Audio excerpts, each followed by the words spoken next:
সিএর পর ইউটি থাকা প্রধানমন্ত্রীর মুখে মেলেনি সিএ বার্তা।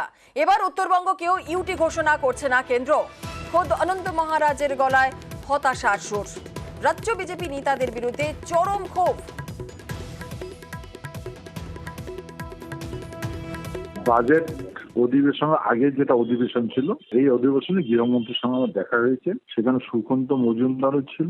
ওখানে আমি মাননীয় গৃহমন্ত্রীকে জিজ্ঞাসা করেছিলাম, এইবার আমাদের ইউটিটা বানিয়ে দেবেন, বা মাননীয় গৃহমন্ত্রী বলেছে দেখ রেন। তো এরপর আর কিছু কথা থাকে নাকি? তারপর এই কথা আমি বললাম, জনগণের কিন্তু সেন্টিমেন্ট এইরকম যে বিজেপি যদি না করে তাহলে অন্যরকম হতে পারে। তারপরে আমি শুনেছি কি আমাকে ফোনে কথা বলবে গৃহমন্ত্রী। কালকে ফোন করে আমাকে বললো নোটি কি ক্যা हो रहा है, सब इसको बंद करवाइए, ইউটি নিয়ে হোগা। এটা বুঝলাম, আমি বুঝলাম যে ইউটি দিচ্ছে না।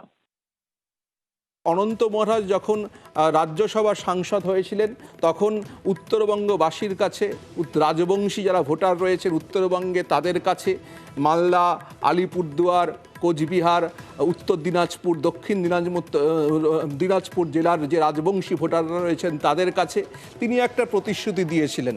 তিনি কি প্রতিশ্রুতি দিয়েছিলেন? যে তিনি যখন সাংসদ হবেন তাদের দাবি নিয়ে, এই আলাদা রাজ্যের দাবি বা কেন্দ্রীয় শাসিত অঞ্চলে, উত্তরবঙ্গকে কেন্দ্রীয় শাসিত অঞ্চল করবার দাবি তিনি কেন্দ্রের কাছে জানাবেন এবং সেই প্রতিশ্রুতি দিয়েছিলেন। এবং তখন কেন্দ্রীয় সরকার, মানে অনন্ত মহারাজের দাবি অনুযায়ী তখন কেন্দ্রীয় সরকারের স্বরাষ্ট্র মন্ত্রক তাকে সেই প্রতিশ্রুতিও নাকি দিয়েছিল। কিন্তু যেটা এখন অনন্ত মহারাজ বলছেন যে স্বরাষ্ট্রমন্ত্রীর সঙ্গে তার কথা হয়েছে, স্বরাষ্ট্রমন্ত্রী তাকে বলেছেন, স্বরাষ্ট্র মন্ত্রক থেকে জানানো হয়েছে এরকম কেন্দ্রীয় শাসিত অঞ্চল হওয়ার কোনো জায়গা নেই। আজকের যে অনন্ত মহারাজের কথা, যে বক্তব্য আমাদের কাছে এসেছে, সেই বক্তব্যের পর কিন্তু দেখা যাচ্ছে যে অনন্ত মহারাজের সেই প্রতিশ্রুতিও রাজবংশী ভোটারদের কাছে বা উত্তরবঙ্গের মানুষের কাছে, সাধারণ মানুষের কাছে রইল না।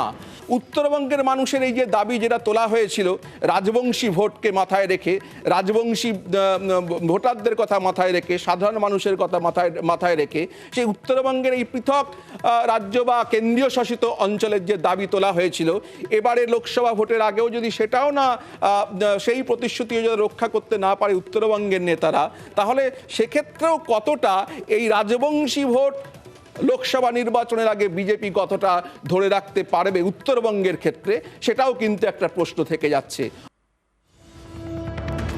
রাজ্যের সঙ্গে আলোচনা না করে কেন্দ্রশাসিত অঞ্চল ঘোষণা করা যায় না, মত উত্তরবঙ্গ উন্নয়ন মন্ত্রী উদয়ন গুহর।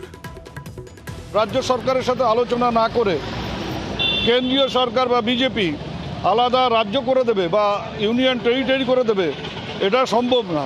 তা উনি বোঝেননি, উনি আবার সেই ভাওতার কথা শুনে মানুষকে ভাওতা দিয়েছেন। আর আজকে বলছেন যে মানুষ যদি বলেন তাহলে পদত্যাগ করবেন।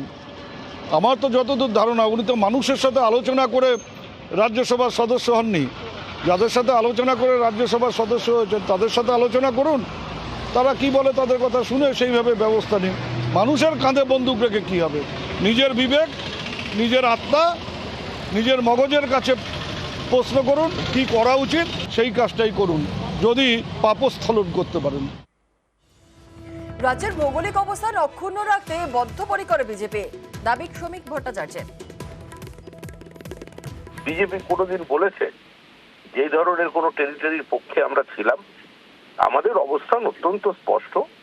আমরা যে কোনো মূল্যে বর্তমান পশ্চিমবঙ্গের ভৌগোলিক সীমারেখাকে অক্ষুণ্ণ রেখেই যারা জনজাতি, উপজাতি, যেখানেই যারা থাকুন না কেন, প্রত্যেক মানুষের সার্বিক বিকাশের lক্ষ্যে আমাদের দল, আমাদের সরকার কাজ করবে। এক্ষেত্রেও সেটা হবে। এর অন্যথা কোনো কিছু হওয়া সম্ভব নয়। এর বাইরে যদি কিছু বলার থাকে তাহলে কেন্দ্রীয় নেতৃত্ব বলবে।